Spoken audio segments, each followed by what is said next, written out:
दोस्तों, कैसे हैं आप। हमारे इस चैनल वेल्थ जंक्शन पे आपका स्वागत है। आज हम डिस्कस करने जा रहे हैं ओपन इंटरेस्ट। ओपन इंटरेस्ट होता क्या है, अभी हम पहले गूगल सर्च पे जानेंगे ओपन इंटरेस्ट होता क्या है। जैसे ही गूगल पे टाइप करेंगे ओपन इंटरेस्ट तो ये कुछ वेबसाइट निकल के आएंगी, जिसमें नॉर्मली ओपन इंटरेस्ट का मतलब ये होता है कि total number of outstanding derivative contract that not have been settled.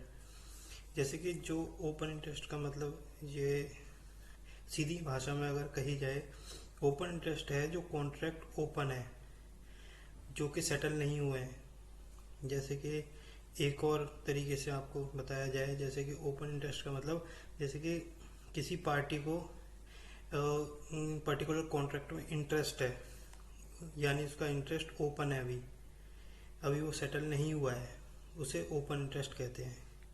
जैसे कि ऑप्शन चेन में, जैसे कि मैंने पिछले वीडियो में आपको बताया था पीसीआर के बारे में, तो वैसा ही ये है। इसमें जैसे कॉल साइड ये है, पुट साइड ये है, ओपन इंटरेस्ट ये पार्ट है कॉल साइड का, चेंज इन ओपन इंटरेस्ट ये है। सेम ऐसे ही पुट साइड में चेंज इन ओपन इंटरेस्ट ये रहेगा, ओपन इंटरेस्ट ये है। चेंज इन ओपन इंटरेस्ट मतलब कि जो आज के दिन में जो ओपन इंटरेस्ट में चेंज हुआ है उसे चेंज इन ओपन इंटरेस्ट कहेंगे। जैसे कि 21,400 की कॉल की अगर स्ट्राइक देखी जाए, जिसमें आज 25,000 नए कॉन्ट्रैक्ट और ऐड हुए हैं, टोटल लगभग 40,970 कॉन्ट्रैक्ट है ओपन। ऐसी पुट साइड अगर आए, 21,400 की पुट में 13,862 कॉन्ट्रैक्ट जो कि नए ओपन हुए हैं आज, टोटल 33,900 कॉन्ट्रैक्ट है ओपन 21,400 की पर्टिकुलर स्ट्राइक में। ये हो गया स्ट्राइक वाइज। अब टोटल ओपन इंटरेस्ट जैसे मैंने आपको बताया था कि कॉल साइड का ये है, पुट साइड का ये है, हम पीसीआर निकालते हैं। उससे हमें मार्केट के डायरेक्शन का पता चलता है कि ओवरऑल मार्केट की डायरेक्शन कहाँ पे है, न्यूट्रल है, कॉल साइड है, पुट साइड है, बुलिश है या बियरिश है, ये उससे पता चलता है। अब आगे मैं आपको एक बार ओपन इंटरेस्ट के बारे में समझाने जा रहा हूँ। जैसे कि ये डेज हैं 1 2 3 4 5 6। जैसे फर्स्ट डे मैंने एक एग्जांपल लिया है, जैसे कि 4 ट्रेडर हैं ABCD। जैसे कि चारों ट्रेडर ट्रेड करते हैं।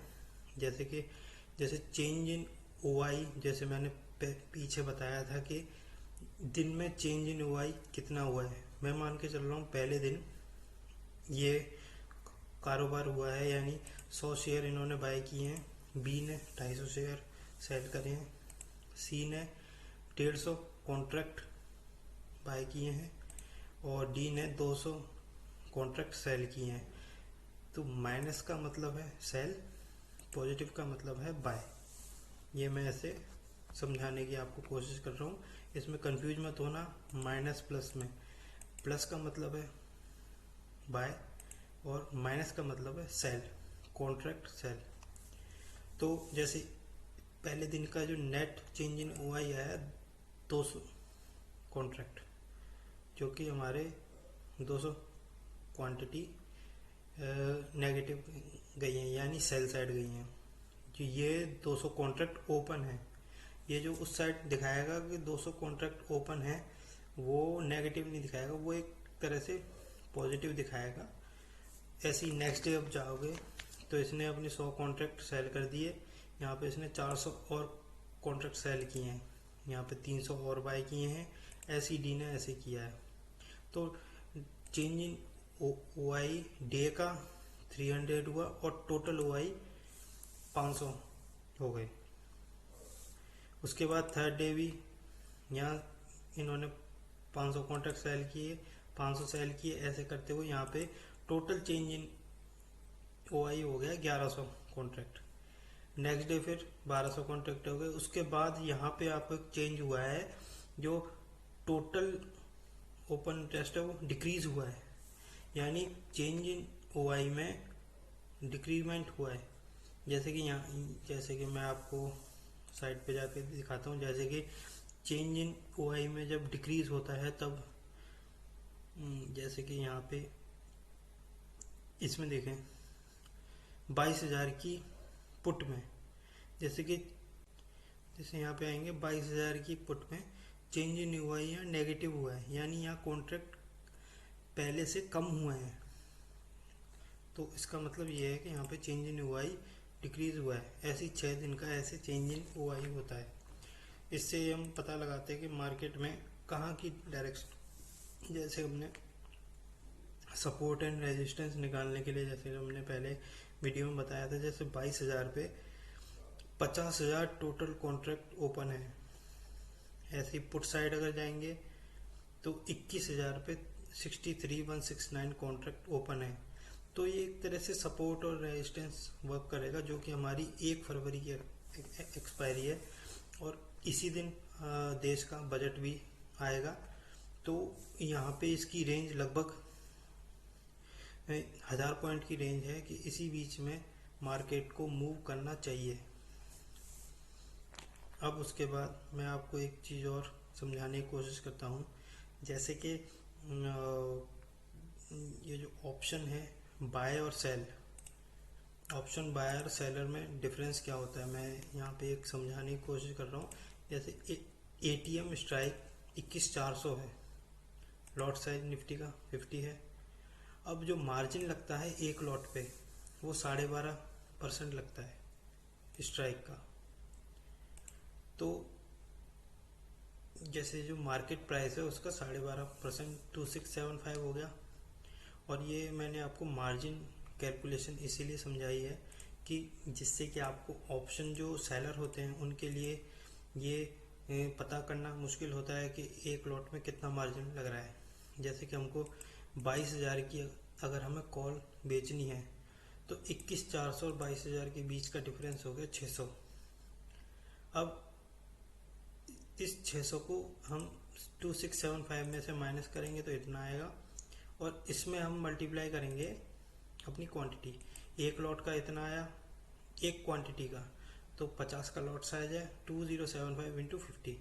तो 22,000 की कॉल को अगर बेचेंगे तो हमको इतना मार्जिन पे करना पड़ेगा बेचने के लिए।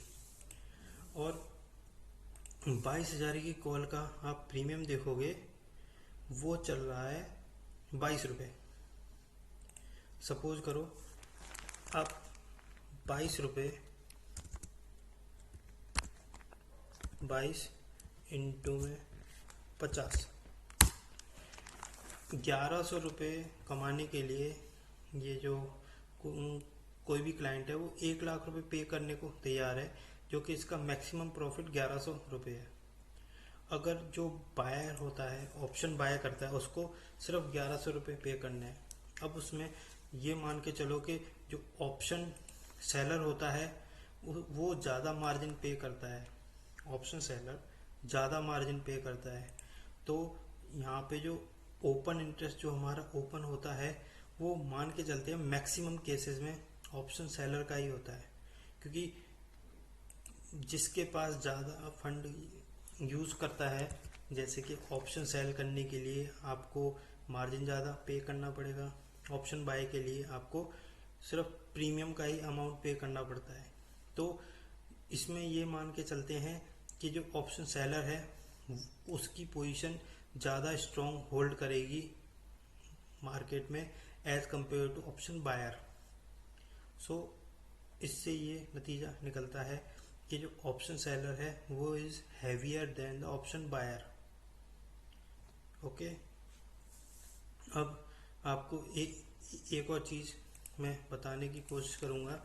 अब मार्जिन कैलकुलेट करने के लिए एक सॉफ्टवेयर है जिससे हम मार्जिन कैलकुलेट करने के लिए इक्विटी मार्जिन कैलकुलेटर एक फायर्स का है जिसे हम कैलकुलेट करेंगे। जैसे कि स्पैन कैलकुलेटर में गए हम, यहाँ पे ऑप्शन क्लिक किया, NSE/FO किया, यहाँ पे निफ्टी सेलेक्ट किया।